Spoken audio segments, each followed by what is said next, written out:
right now on Denver7 News at 6. The bills born in the special session now officially signed into law. I actually think that more Coloradans will come out ahead. Tonight, how they will affect your wallet. More money for groceries.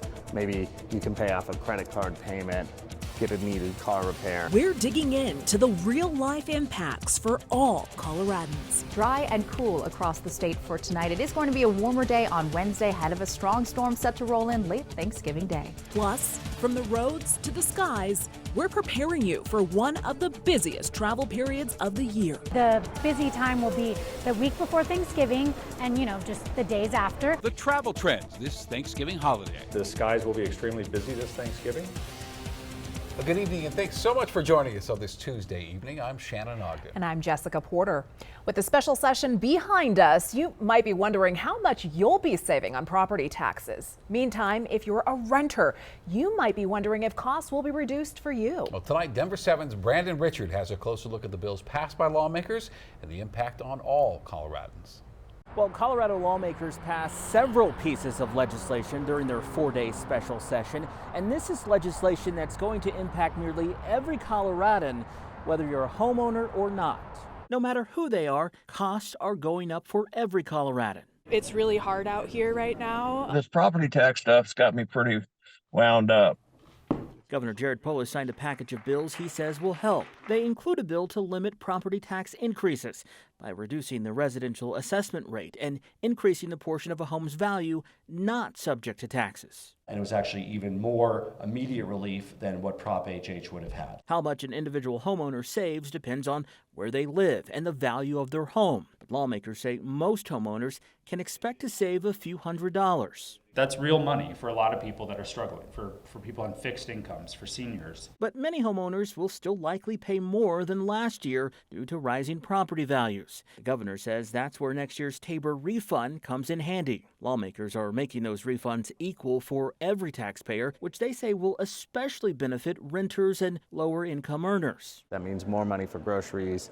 Maybe you can pay off a credit card payment, get a needed car repair. The Legislative Council staff says those making less than $51,000 will see an increase of over $200 in their Tabor refund. Those earning between $51,000 and $104,000 will see a $30 increase. But those earning more than that will see a decrease. This is a way to help people on the lowest side of the income scale. Right now, Tabor refunds are estimated to be $800. With the property tax cuts and the approximately $800, for most Coloradans, that'll actually cover more than any increase in their property taxes. Lawmakers also expanded Colorado's earned income tax credit, which they say will help working class people. And they're providing $30 million in additional rental assistance to help people stay in their homes. And lawmakers also passed legislation to ensure that Colorado participates in a new federal lunch program for children. That program will be starting up next summer. The governor says about 300,000 Colorado children will benefit. Reporting in Denver, Brandon Richard, Denver7. Brandon, thank you. Each of the bills the governor signed were proposed by members of his own party. All the Republican proposals died in committee. Republicans say their proposals would have provided more property tax relief. Democrats called their ideas unserious. Well, today, students from across Colorado gathered near the Capitol in Denver to lobby and to pass their own mock legislation. This is part of the YMCA of Denver's Youth in Government program. The students worked for months to draft this legislation and finally today had the opportunity to advocate and vote on their bills. A lot of the bills are about genuine real-world issues. We've had a lot of bills helping to address some of the problems around homelessness and offering solutions there, or about education and either raising teachers' salaries or helping to provide opportunities for people to get a master's at a reduced rate. The program helps Colorado high schools better understand the political and legal process and learn to advocate for the change they want to see. New tonight, the former Chalet Motel along Alameda Avenue in Lakewood is being demolished. The former motel was built in the 1950s, but in recent years it became a magnet for crime with hundreds of police calls for service. The city of Lakewood shared these photos today of the motel's demolition and says it was purchased by the Lakewood Reinvestment Authority, which will redevelop the land. Police in Boulder are looking for two women accused of stealing two Rolex watches worth $42,000. The Boulder Police Department says the watches were taken from a jewelry store on Pearl Street on the afternoon of November 11th.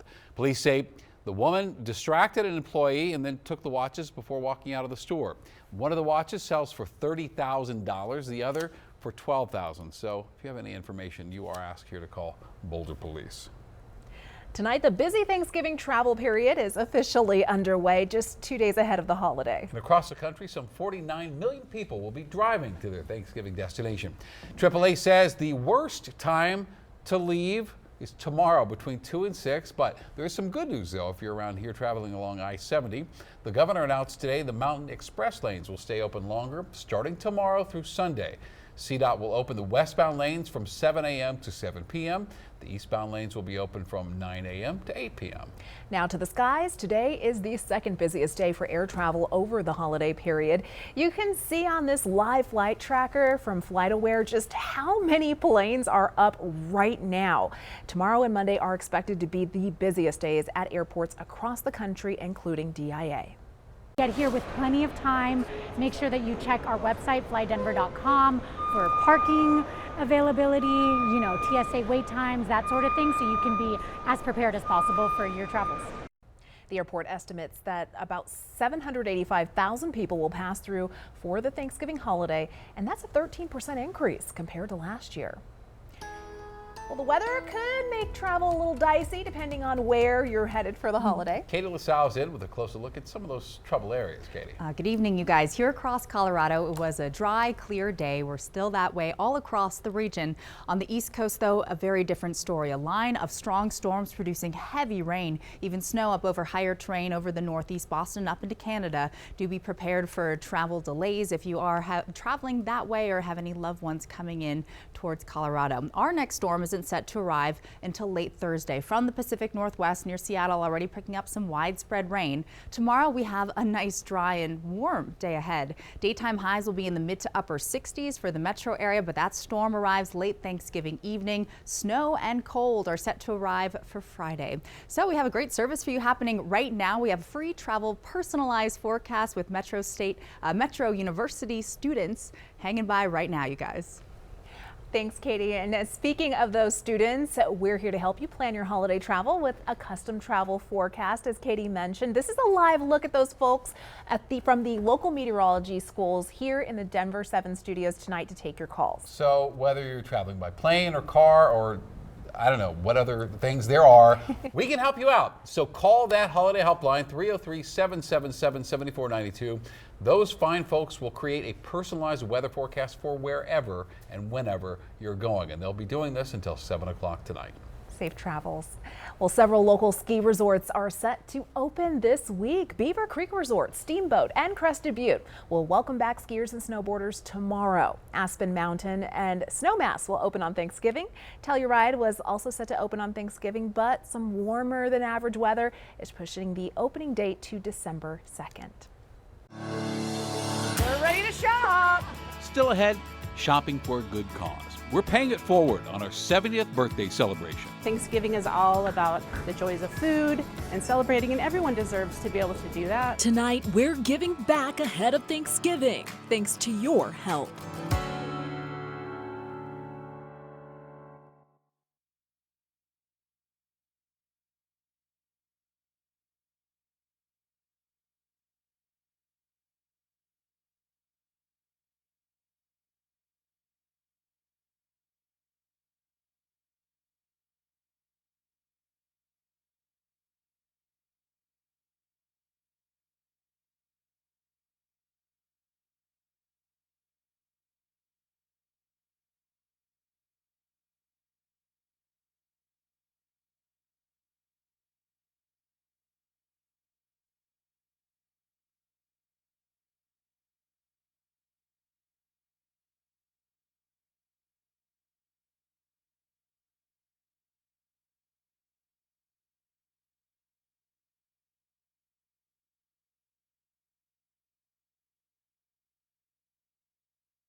Well, all this month, Denver7 is celebrating 70 years on the air by giving back. And that's why we're donating $7,000 every Tuesday to local organizations making a difference in our community. And yesterday, the Denver7 morning team took a trip to Safeway to do a little Thanksgiving dinner shopping.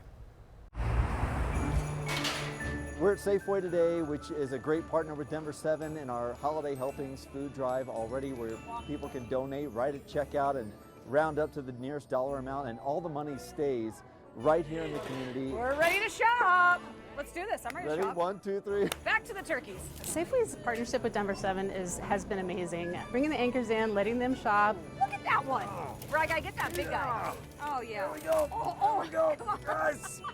Thanksgiving is all about the joys of food and celebrating, and everyone deserves to be able to do that. We are shopping for Servicios de la Raza, an amazing organization that benefits from not only the turkey trot that's coming up, but also what Denver7 gives. I mean, this is all food that's going to go to people in need this holiday, which is awesome.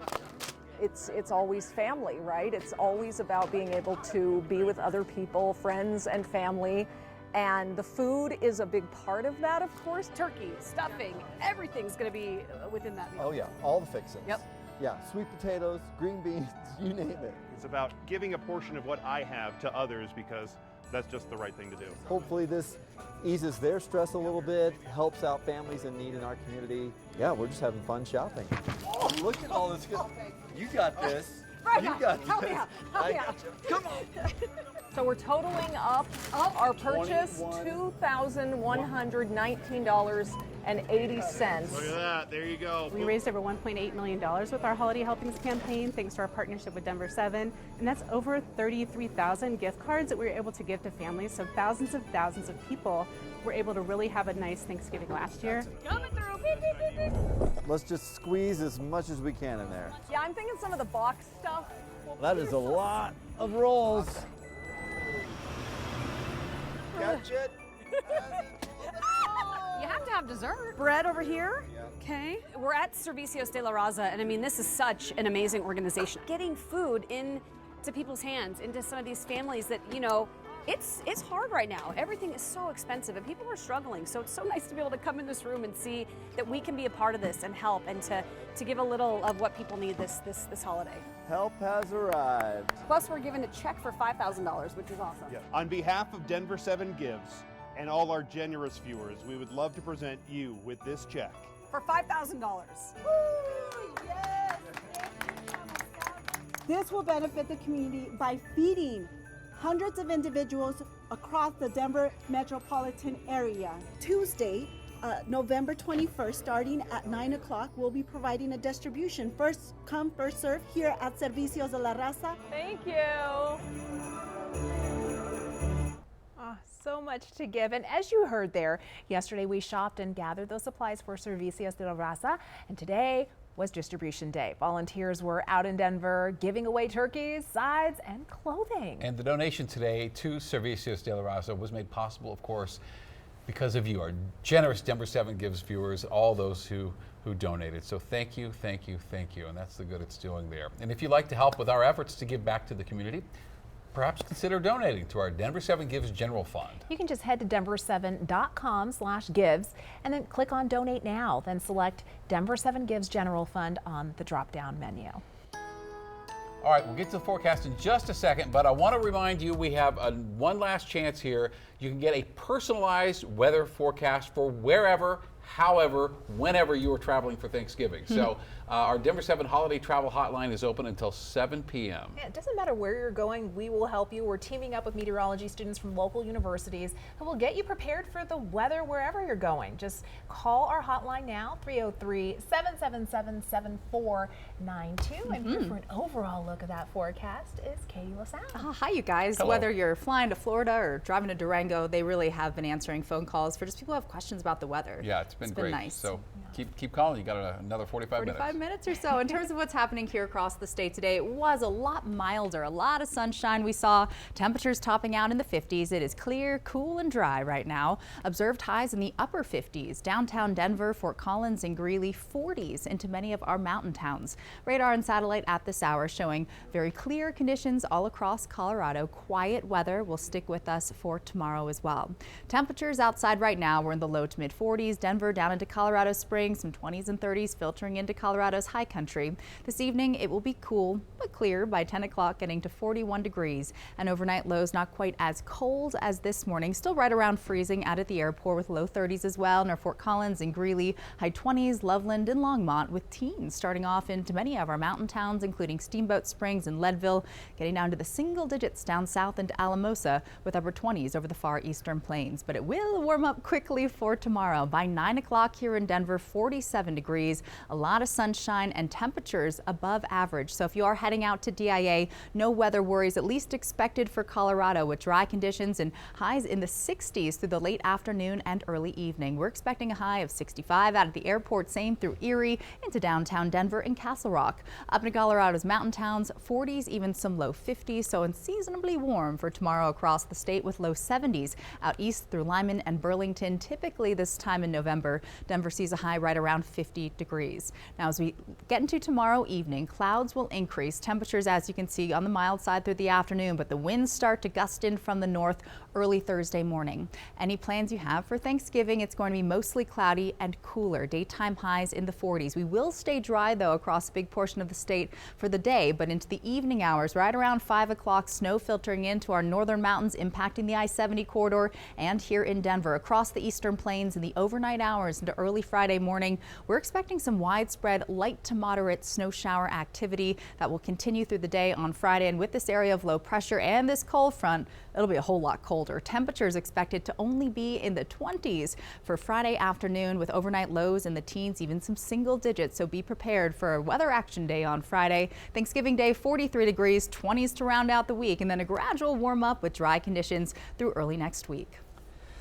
All right, welcome to Denver 7 Sports, and the CU Buffs are getting ready for their last game in the first season under Coach Prime.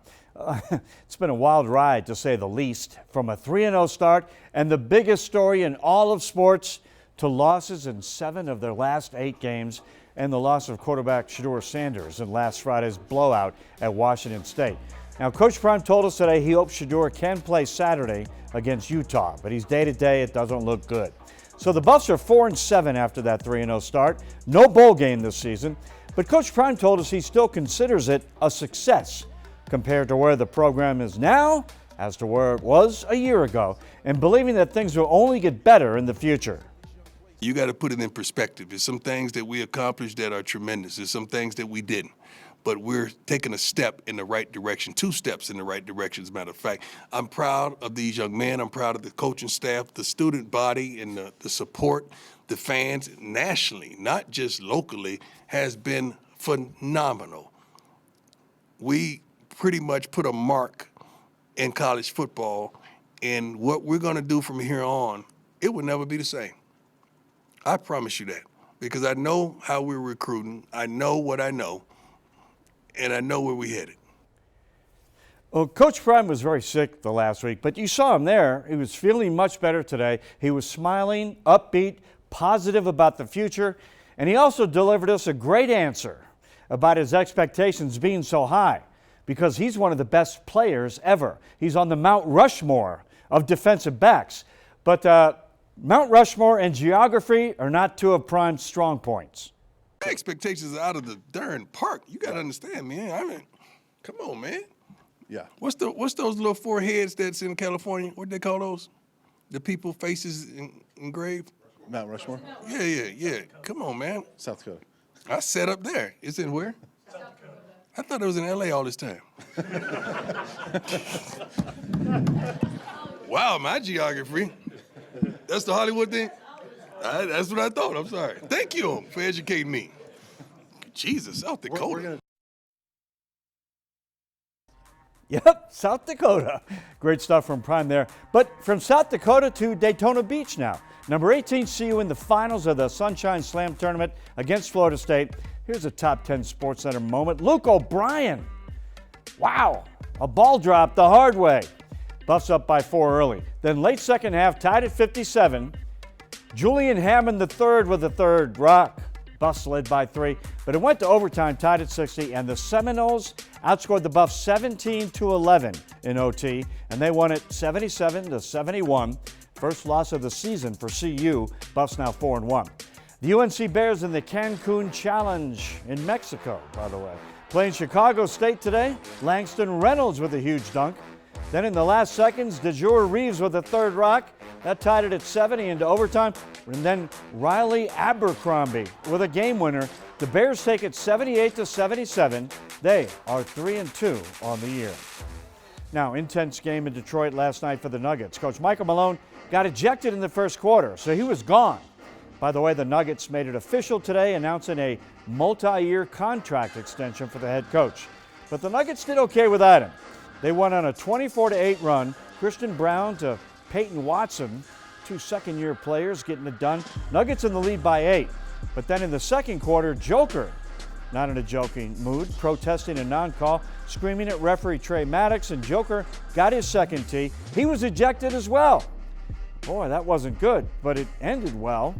Reggie Jackson and Aaron Gordon, the Nuggets took the lead and won it, 107-103. And after, Coach Malone was asked what it was like back in the locker room with Joker, watching this game go down to the wire. It's hard to watch. I'll just leave it at that. It's hard to watch, but it's great to watch a win. And when you make a good play, we're pumping our fists, we're excited, we're hugging. And when you don't make a good play, I'm cursing in Serbian. How about that? So I'll leave it at that. You know a bunch of words? I do. I've been with them 9 years. 9 years of curse words in Serbian. I'm going to have to look some of those up on the internet. Come in handy one day. All right, that's all for now. We'll be right back after this break.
Lots more still ahead at 6:30. We're following up with a Colorado woman who found her father on Ancestry.com. The two finally got to meet just in time for the holidays.